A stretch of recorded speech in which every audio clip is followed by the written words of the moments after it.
오늘은 제가 특별히 원래 저는 이렇게 주제를 가지고 설교를 잘 못하는 타입인데 오늘 감사를 주제로 말씀을 함께 나눠보려고 합니다. 오늘 말씀 사무엘상 7장 12절부터 14절까지 말씀입니다. 사무엘상 7장 12절부터 14절까지 말씀. 우리 말씀 한 목소리로, 세 절이니까 한 목소리로 한번 읽어볼까요? 자, 시작. 사무엘이 돌 하나 가져다가 미스바와 센 사이에 놓고 우리가 여기에 이르기까지 주님께서 우리를 도와주셨다 하고 말하면서 그 돌의 이름을 에벤에셀이라고 지었다. 그래서 블레셋 사람들이 무릎을 꿇고 다시는 이스라엘 지역으로 들어오지 않았다. 사무엘이 살아있는 동안에는 주님의 손이 블레셋 사람을 막아주셨다. 블레셋 사람이 이스라엘에게서 빼앗아간 성읍들 곧 에그론과 가드 사이에 있는 성읍들도 이스라엘에 되돌아왔으며 성읍에 딸린 지역도 이스라엘이 블레셋 사람의 손에서 되찾았다. 이스라엘은 또 아모리 사람들과도 평화롭게 지냈다. 아멘. 네. 제가 깜빡하고 광고 하나 못한 게 있는데, 다음 주부터 저희 이제 예배 시간에 이제 찬양까지 같이 하고요. 공동체 소식 때 저희 아이들은 저쪽 방으로 건너가서 이제 교육부서를 좀 시작해 보려고 해요. 네. 참 감사하게도 그래서 이번 한 주간 동안에 이제 제 아내가 아마 거의 중심이 돼서 할 것 같은데요. 이제 준비할 때 교육부서 처음 시작을 잘 할 수 있게 해주시기를 좀 기도 부탁드립니다. 네, 오늘은 교회력으로 추수감사 주일이에요. 그래서 이 추수감사 주일은 우리로서는 추석에 해당하는 날이라고 볼 수 있습니다. 그런데 왜 이런 생각 해보시지 않으셨나요? 왜 뜬금없이 11월 셋째 주일이 추수감사 주일이냐? 이런 생각 해보신 적 있으신가요? 네, 한참 겨울이 시작되는 이 시기에 추수감사 주일을 지키는 것은 다른 이유가 아니라요, 미국의 전통이기 때문입니다. 이 더불어 함께 때 이 추수감사 주일에 대한 유래를 쭉 썼으니까 시간 되면 보시면 되고요. 좀 간략하게 정리해드리면, 이 종교의 자유를 위해 영국의 청교도들이 우리가 다 아는 그 유명한 메인플라워를 타고 신대륙으로 건너와서 온갖 고생을 다 하다가요, 한 1년 정도 지난 1621년 3월에 그동안 갈등을 빌려오던 원주민이었던 인디언들과 상호 불가침 조약을 맺어요. 그래서 그 전에 이제 와서 그 1년 동안 정말 많은 사람이 죽고 막 엄청 고생을 하거든요. 인디언들의 공격도 막 일어나고 막 이런 일들이 일어납니다. 그러다가 상호 불가침 조약을 맺고 그 다음 이제 11월이 됐을 때 옥수수와 밀, 보리 이게 풍작을 거두게 됐대요. 그래서 이것을 기념하기 위해서 그 상호 불가침 조약을 맺었던 인디언들을 초대해서 초대해서 이제 추수감사 주일을 이렇게 초대해서 함께 식탁의 교제를 나눈 것을 추수감사 주일의 유래로 보고요. 그리고 팁으로 말씀드리면, 이때 왜 미국 사람들은 칠면조를 먹는지 아시나요? 그 칠면조를 먹는 이유는 그들이 이제 축제니까 옥수수랑 밀하고 보리만 먹긴 좀 그렇잖아요. 고기도 좀 먹어야 되는데 그들이 고기가 없으니까 그 야생에서 놀고 있는 칠면조들을 잡아서 요리로 먹었던 것이 이제 그러니까 추수감사 주일에 미국 사람들은 칠면조를 먹는 전통이 생겼다고 합니다. 그리고 그 이후에 1623년에 플리머스라는 그 고장의 책임 행정관이었던 브래드포트에 의해서 추수감사 주일을 공식적인 기념일로 선언하고요. 이후에 이제 미국의 초대 대통령이었던 조지 워싱턴이 국가 기념일로 선포합니다. 그리고 이후에 제각기 주마다 다르게 기념하던 추수감사 주일이 1863년에 11월 넷째 주 목요일로 통일돼요. 우리랑은 좀 다르죠. 우리는 무슨 날을 기념해서 뭐 10월 3일 개천절, 뭐 한글날 이렇게 나오잖아요. 근데 미국 같은 경우에는 매달 몇째 주 무슨 요일 이렇게 합니다. 공휴일을 보통 그렇게 지정해요. 왜 그러냐면 안 그러면 이게 들쭉날쭉하잖아요. 그래서 그 흐름을 좀 이어가기 위해서 그렇게 한다고 하더라고요. 그러면 제가 처음에 말씀드렸던 질문이었던, 한국의 기독교는 왜 교회력으로 추수감사주의를 포함시켜서 전통으로 지키고 있느냐? 1908년 장로회, 그러니까 초기 장로회예요. 초기 장로회였던 대한노회에서 양력 11월 마지막 주 목요일, 뭐죠? 지금 미국이 하고 있는 그 주일을 추수감사 주일로 정했고요. 조금 시간이 지나서 1912년에 조선예수교 장로회 1회 총회에서 음력 10월 4일, 언제일까요? 우리의 추석으로 바꿔서 추석 이제 지켰습니다. 시간이 지나서 1914년 3회 총회에서는 이게 이제 가장 중요한데 왜 우리가 지금 이 날을 지키고 있냐면 한국에 미국의 선교사들이 처음 도착해서 인천항을 밟았던 시기가 10월 셋째 주 수요일이라고 보통 얘기해요. 그 처음에 한국에 왔던 선교사를 보통 누구로 보냐면 언더우드랑 아펜젤러로 보거든요. 이 사람이 우리나라 땅에 온 것을 기념하기 위해서 추수감사주의를 11월 셋째 주로 정했고요. 조금 지나서는 장로교랑 감리교랑 연합회의를 협의회를 해서 지금도 이렇게 교회력 이렇게 나오는 거 보신 분 계시나요? 교회력으로 성경 읽는 사람들도 있어요. 그러니까 구약, 신약 그리고 뭐죠? 서신 걔가 구약, 신약, 서신서, 복음서 이런 식으로 해갖고 성경을 읽어요. 그래서 이 교회력으로 이제 매년 나오는데 저희 교단도 그 교회력으로 따라서 이제 추수감사주일, 뭐 부활주일 다 지키고 있습니다. 거기서는 10월 둘째 주일 수요일을 기념했다가 이제는 10월 셋째 주로 바꿔서 지금 지키고 있어요. 그래서 결국 정리해 보자면 이 추수감사주일은 성경에서 기원했거나 한국의 고유의 절기는 아니지만 지난 한 해 동안 우리의 삶의 농사를 이끄시고 지켜주신 하나님께 감사드리고 예배를 드리는 날이죠. 그래서 이제 각 가정과 개인을 돌봐주시고 또 우리 공동체를 여기까지 오게 하신 하나님께 감사드리며 찬양과 영광을 돌리는 그 전통의 절기가 바로 추수감사주일입니다. 예. 다시 오늘 말씀으로 돌아가서요. 지난 10월 첫째 주부터 사무엘상의 말씀을 쭉 읽어보고 있어요. 그래서 주제는 누가 진정한 지도자인가 라는 주제로 말씀을 나누고 있는데 오늘은 추수감사주를 맞이해서 조금 진도를 좀 이탈해서 오늘 말씀을 나눠보려고 합니다. 그래서 지난 시간까지 사무엘상 15장까지 읽었거든요. 근데 오늘은 역으로 돌아가서 7장의 말씀을 되돌아가서 말씀을 나눠보려고 합니다.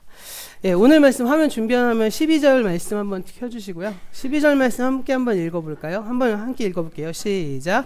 사무엘이 돌을 하나 가져다가 미스바와 센 사이에 놓고 우리가 여기에 이르기까지 주님께서 우리를 도와주셨다 하고 말하면서 그 돌의 이름을 에벤에셀이라고 지었다. 네, 사무엘이 돌 하나를 가져다가 미스바와 센 사이에 놓고 여기에 이르기까지 주님께서 우리를 도와주셨다 라고 말하면서 에벤에셀이라고 이름을 지었습니다. 이 히브리어로 에벤하고 에셀이 뜻이 다른데요. 에벤이란 뜻은 도움이라는 뜻이고요. 네, 에셀은 돌멩이, 돌 이런 뜻입니다. 그러니까 에벤에셀은 도움의 돌이다 이렇게 말을 하고 있는 것이죠. 그런 점에서 여기까지 우리를 도와주신 하나님의 은혜를 감사하면서 오늘은 이 에벤에셀에 관련된 사무엘상의 말씀을 우리가 함께 살펴보고자 합니다. 여기까지 도와주신 하나님의 은혜라고 말씀하니까 우리 어른들은 좀 그렇다 치더라도 우리 아이들이 무슨 뭐 감사를 돌아볼 일이 뭐 있냐라고 생각하실 분도 있을지 모르겠는데요. 그게 그렇지 않다고 해요. 아이들도 확실히 이렇게 감정이라는 걸 느끼고 어린이집 안에서도 막 삼각관계도 있고 막 연애도 하고 막 갈등도 있고 막 이러지 않습니까? 이런 예화가 있어요. 제가 사실 예화의 성공률이 굉장히 낮은 사람이거든요. 예화를 정말 재미없게 얘기하는 사람인데 어떤 분이 학원버스를 운전하셨는데 하루는 5학년짜리 아이들을 몇 명을 태우고 학원차를 쭉 운행하다가 바로 그 옆에 어린이집 차량이 딱 섰다 그래요. 근데 어린이집 차량 안에서는 어떻죠 애들이? 막 신나게 얘기하잖아요. 막 쫑알쫑알 신나게 막 얘기하는 모습들을 그 5학년 아이들이 물끄러미 바라보고 있었대요. 그러다가 신호가 돼서 이제 어린이집 버스가 쓱 지나갔죠. 그랬더니 이 5학년 아이들이 뭐라고 그랬는지 아시나요? 우리도 저럴 때가 있었지. 이렇게 얘기를 했다고 합니다. 네, 제가 예화가 이렇습니다. 네. 우리 아이들도 사실은 돌이켜보면 하나님께 감사드릴 내용이 참 많죠. 저희도 마찬가지고요. 오늘은 그래서 여기까지 우리를 도와주신 하나님의 은혜를 감사하면서 기념하는 그 에벤에셀, 그러니까 도움의 돌에 대한 이야기를 나눠보려고 합니다. 그런데 이 이야기는요, 사실은 7장 한 장만 읽으시면 안 되고요. 4장부터 7장까지 쭉 읽어보셔야 돼요. 제가 주로 성경을 이렇게 읽을 때 추천드리는 건 뭐냐면 통으로 읽으라고 추천드리거든요. 절대 장으로 읽지 마시고 통으로 쭉 읽으시기를 추천드려요. 왜냐하면 이게 나중에 후대 사람들이 보기 편하려고 만든 거거든요. 장절을. 그래서 막 뚝뚝 끊어집니다. 그래서 기회가 되시면 4장의 맥락부터 7장의 맥락까지 쭉 보시면 훨씬 좋습니다. 그래서 4장부터 스토리를 좀 설명을 드리면요. 사무엘상 4장을 보면 블레셋에 이스라엘이 쳐들어오죠. 예, 처음에 사무엘상 설교하면서 말씀드린 내용인데요. 예, 그래서 이스라엘이 적군에 맞서서 싸우긴 했지만 첫 번째 전투에선 패배합니다. 예, 그리고 그러니까 첫 번째 전투가 끝난 뒤에 이스라엘의 장로들이 모여서 회의를 하죠. 그래서 왜 우리가 졌느냐라고 회의를 하면서 무슨 대안을 만들죠? 바로 실로에 있는 언약궤를 가져다가 전투를 하자. 뭐 이런 결정을 내립니다. 당시의 상식으로 보면 언약궤를 메고 나가는 것은 하나님을 모시고 싸우러 나가는 것과 같다 그랬고, 또 지난번 설교를 기억해 보시면 그 당시 사람들에게 싸움이란 전쟁이란 하나님의 전쟁, 신의 전쟁이라고 생각했다고 그랬죠. 이런 배경으로 당시 사람들의 어떠한 기대, 언약궤를 메고 전쟁을 하러 가는 사람들의 기대를 한번 추측해 보자면요. 그들은 언약궤를 들고 나가면서 당연히 하나님께서 친히 블레셋과 싸워주시라고 기대했을 겁니다. 그런데 모두 다 아시다시피 그 전투에서 이겼을까요? 졌을까요? 이겼어야 했죠. 그런데 이스라엘은 그 싸움에서 크게 대패를 하고 맙니다. 첫 전투에서는 4,000명이 죽었거든요.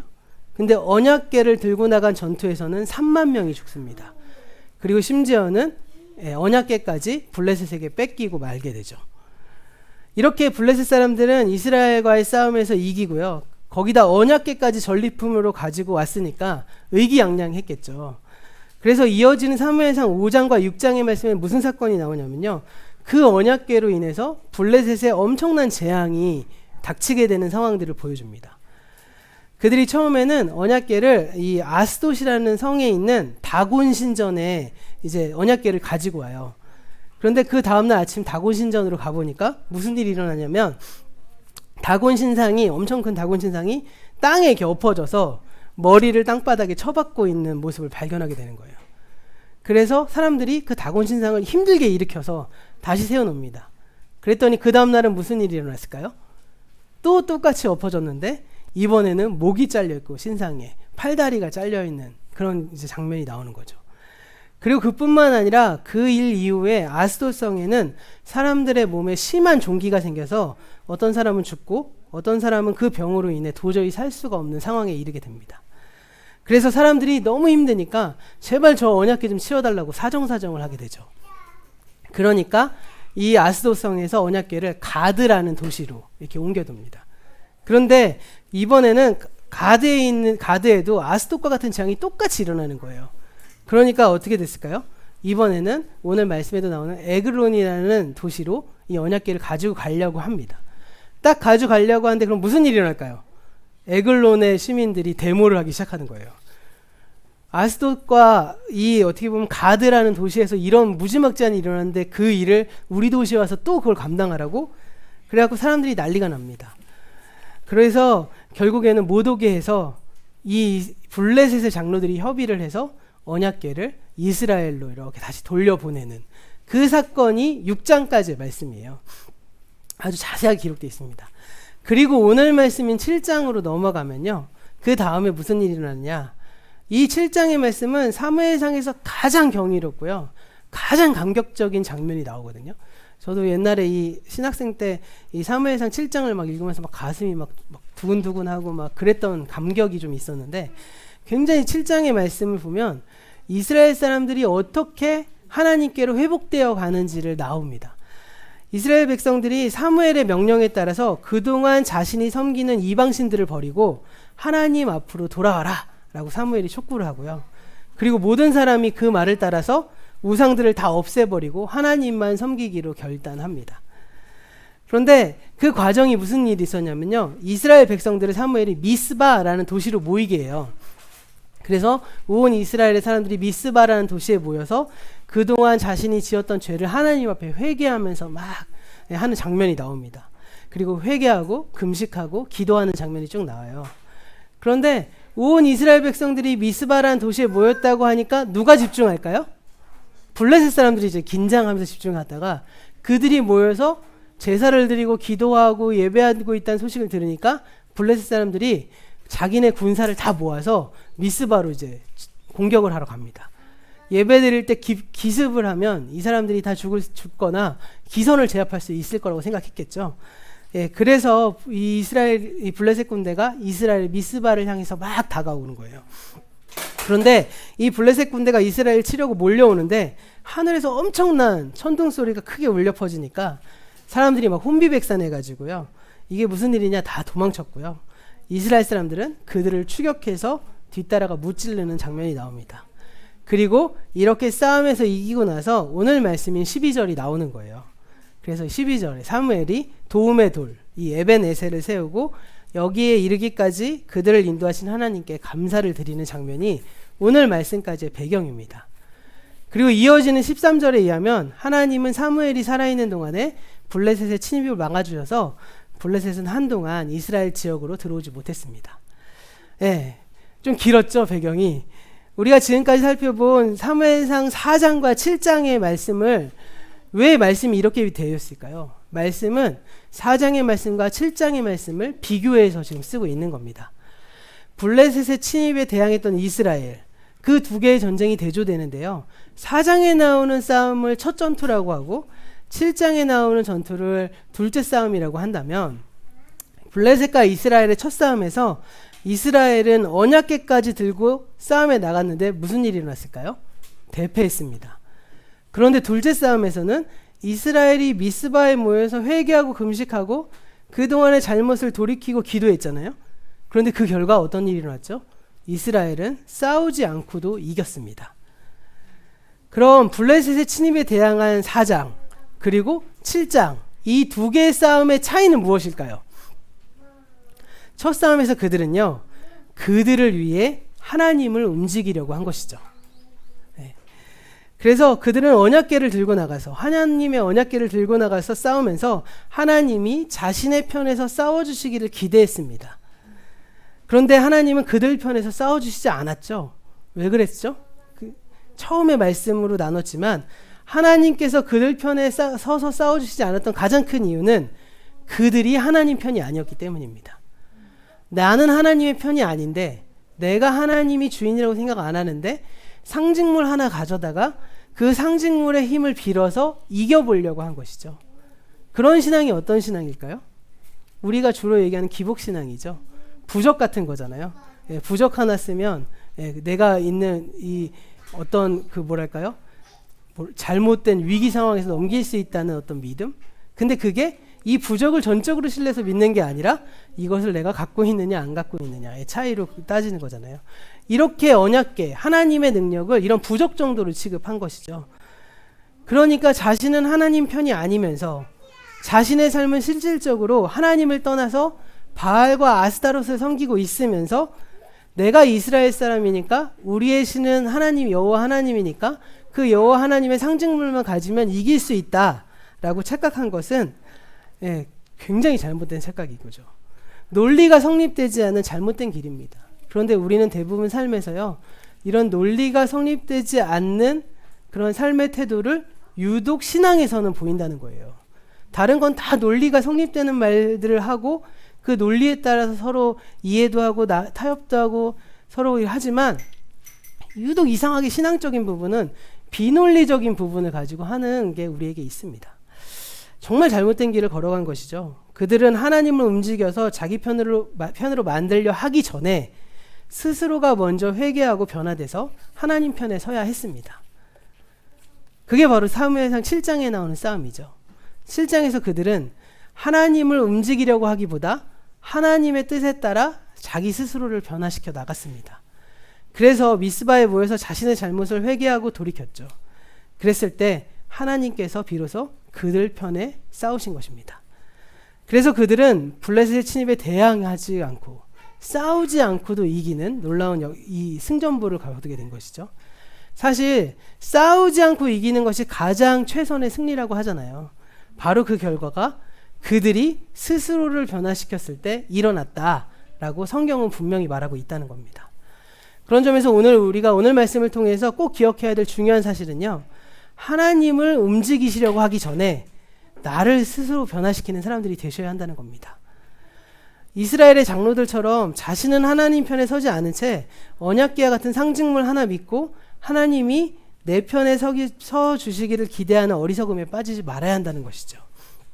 그런 논리도 성립되지 않는 행동을 하기 전에 먼저 오늘의 말씀과 같이, 오늘의 사무엘과 같이 우리가 하나님 편에 서기 위해서 회개하고요, 기도하고 삶의 변화를 이끌어내는 일에 우리가 앞으로의 삶을 힘써 주시기를 소망합니다. 다시 말씀드리지만 에벤에셀은 그 두 번째 싸움에서 이긴 후에 여기까지 인도하신 하나님을 기념하면서 하나님께 드린 감사의 기념비였습니다. 그런데 이 두 본문을 자세히 비교해서 읽어보시면요, 재밌는 사실 한 가지를 발견하게 돼요. 바로 무엇이냐면요, 제가 4장과 7장이 대조되고 있다고 그랬잖아요. 그것은 바로 7장이 벌어진 싸움의 장소와 4장에서 벌어진 싸움의 장소의 이름이 같다는 것입니다. 4장 1절 후반부의 말씀 다음 화면 보여주시겠어요? 한번 함께 읽어볼게요. 4장 1절 후반부 말씀입니다. 시작. 그 무렵에 블레셋 사람이 이스라엘을 치려고 몰려들었다. 이스라엘 사람은 블레셋 사람과 싸우려고 나가서 에벤에셀에 진을 쳤고 블레셋 사람은 아벡에 진을 쳤다. 보시면 에벤에셀에 진을 쳤고 라고 나오고 있죠. 블레셋은 아벡에 진을 쳤다 나옵니다. 아마도 에벤에셀과 아벡 사이의 한 벌판에서 4장에서 싸움이 일어난 것 같아요. 예, 사실 이 에벤에셀이요, 7장에 나온 에벤에셀과 같은 지역일 수도 있고 다른 지역일 수도 있겠죠. 네, 우리가 사실은 동네가 우리 이렇게 여행 가다 보면 어디 뭐 이렇게 가면 비슷한 이름 많잖아요. 이거와 같이 똑같은 어떤 이름이지 않을까라고 생각해 볼 것 같아요. 근데 만약에 같은 곳이라면 아직 이 시기 4장 시기에는 에벤에셀이라고 불리진 않았는데 그 당시에 사람들이, 성경을 읽는 독자들은 이 자리가 에벤에셀이라는 사실을 아니까 그냥 먼저 에벤에셀이라고 썼고 이후에 7장에서 그 에벤에셀의 기원이 이곳입니다 라고 설명하는 글을 썼을 수도 있겠죠. 예, 그런데 그것보다는요, 사실 두 지역이 서로 다른 곳이라는 것이 어떻게 보면요 더 성립이 잘 되는 말입니다. 왜냐하면요, 4장에서 싸우는 지역과 7장에서 싸우는 지역이 좀 다르거든요. 그래서 제가 설교 자료 보시면 지도 놓은 거 보시나요? 화면 다음 장 넘겨서 지도를 보시면, 네, 이렇게 지도 보시면요, 이게 사무엘상 4장의 싸움이잖아요. 예, 싸움 보시면 이 이스라엘 사람들이 에벤에셀과 아벡 사이에 진을 쳐가서 싸웠다고 나오잖아요. 에벤에셀이 여기 있고 아벡이 여기 있습니다. 그러니까 블레셋은 이렇게 해서 이 길 따라서 이렇게 있는 동네입니다. 이스라엘은 산지에 있는 동네고요. 그래서 여기서 싸움이 일어난 것이죠. 예, 그런데 여기 보면 오늘 7장에서는 사무엘이 어디와 어디 사이에 에벤에셀을 세웠다 그랬죠? 미스바와 센 사이라고 나오죠. 미스바는 어디 있을까요? 미스바는 여기 있습니다. 그래서 지도를 보시면 에벤에셀하고 물음표가 있잖아요. 이게 왜 이렇게 되어 있냐면요, 여기가 에벤에셀이 맞나? 아직 잘 모른다는 말입니다. 그래서 사무엘은 베델과 길갈과 라마, 미스바를 돌아다니면서 사사의 역할을 했다고 성경에 나오거든요. 그러다가 블레셋과의 싸움에서 미스바에서 모여서 기도를 할 때 블레셋이 미스바로 공격을 하러 오죠. 그 사이에서 전쟁이 일어났고요. 그 전쟁이 끝나고 미스바와 센 사이에 에벤에셀을 세웠다고 했는데, 그럼 여기서 여기까지 당신 차도 없는데 거기까지 굳이 올라가서 에벤에셀이라는 지역을 세울 필요는 없겠죠. 그래서 아마도 다른 지역이 아닐까라고 추정해 봅니다. 어떻게 보면 30km 이상 훨씬 떨어졌거든요.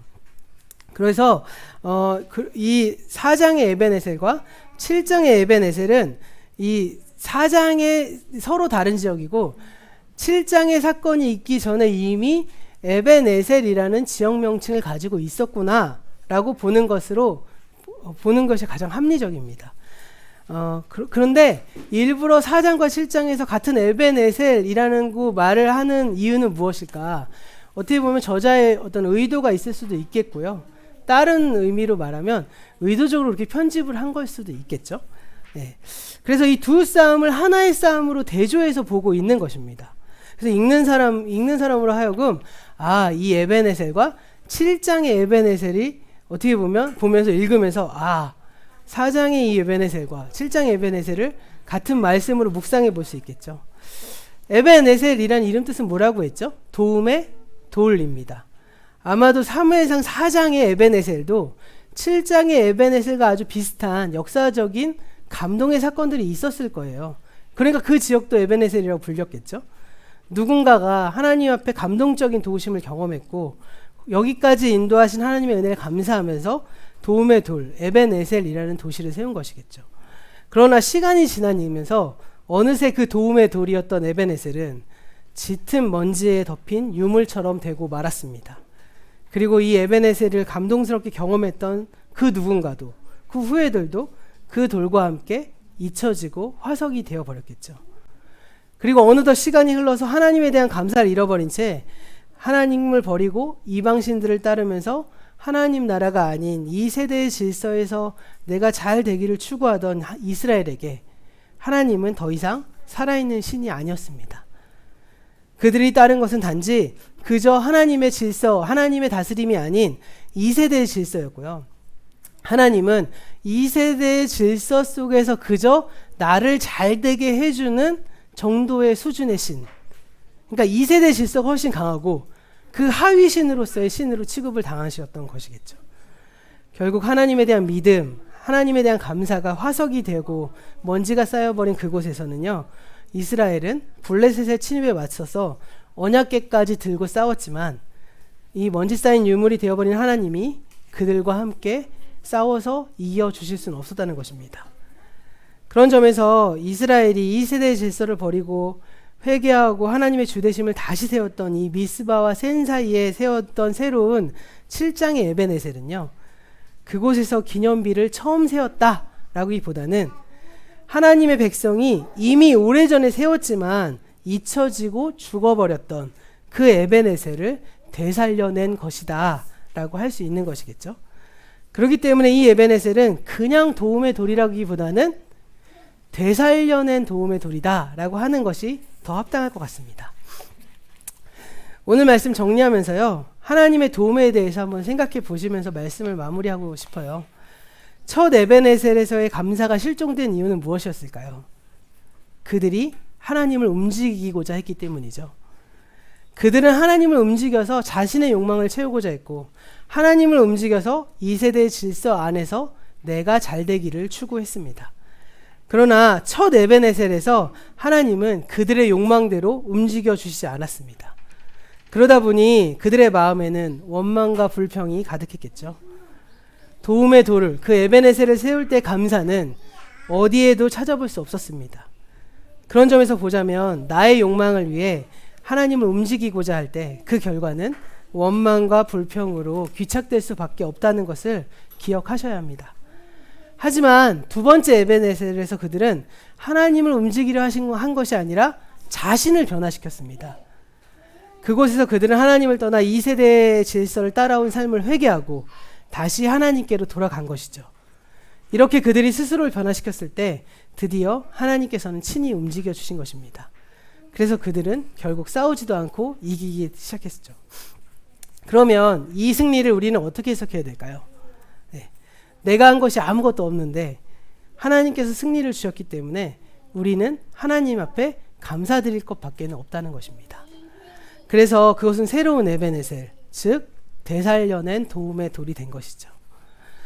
오늘 말씀을 통해서 그리고 지난주에 우리가 올 한 해를 살아오면서 감사의 제목들을 우리 함께 생각해 보셨잖아요. 또 영상을 찍으시면서 어떤 감정이 드셨습니까?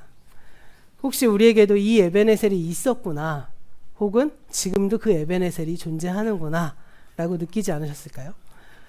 지금까지 인생의 길을 걸어오면서 우리는 수없이 많은 하나님의 도우심을 경험하고요. 감사와 감격으로 에벤에셀을 세워왔을 겁니다.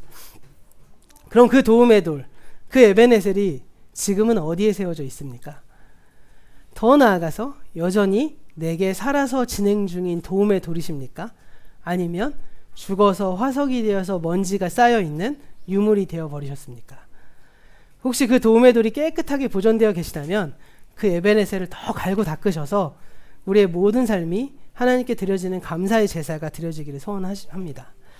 그런데 만일 그 도움의 돌이 먼지가 쌓여지고 잊혀지고 버려져서 도대체 나의 에벤에셀은 어디 있었나 라고 생각이 되셨다면 이제 그 에베네셀을 다시금 되살려내시기를 바랍니다. 그러면 이 에베네셀을 되살려내기 위해서 우리가 어떻게 해야 할까요? 바로 사무엘과 같이, 이스라엘이 그랬던 것 같이 먼저 내게 있는 우상을 불태워버리고 미스바로 가야만 합니다. 우상을 불태운다. 이것은 무엇일까요? 오늘날 우리에게 우상을 불태운다는 뭐 불교의 불상을 불태우고 부적을 찢어버리고 뭐 이 정도 수준인가요? 그것이 아니라 내가 지금까지 가지고 있었던 가치관, 이 세대의 질서에 입각해서 추구하는 그 욕망, 이 모든 것이 얼마나 헛된지, 얼마나 허무한지 그 결과를 내가 자각하는 것입니다. 그리고 그곳에서 이 세대의 질서를 따라 살았던 모습을 회개하고 돌이켜서 그곳에 다시 하나님께서 일하실 수 있도록 우리의 삶의 가치관을 다시 세우는 과정들이 일어나셔야 되겠죠. 그리고 저는 개인적으로 소망이 있다면 목회자로서 우리 이음교회가 바로 그런 미스바가 되기를 소망해 봅니다.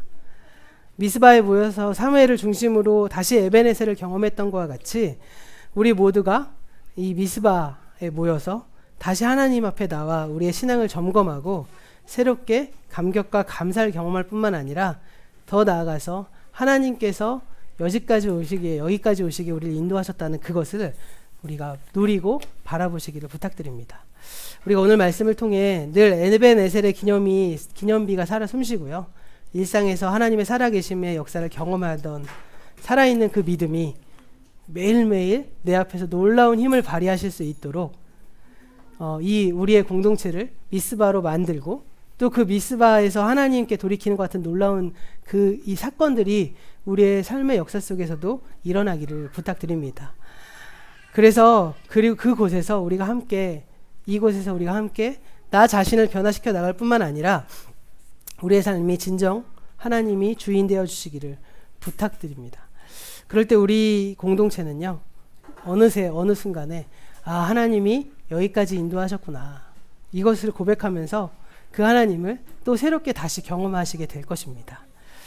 오늘 추수감사주일은 그런 의미에서 에베네셀의 날입니다. 우리가 여기에 이르기까지 주님께서 우리를 도와주셨음을 기억하시고요.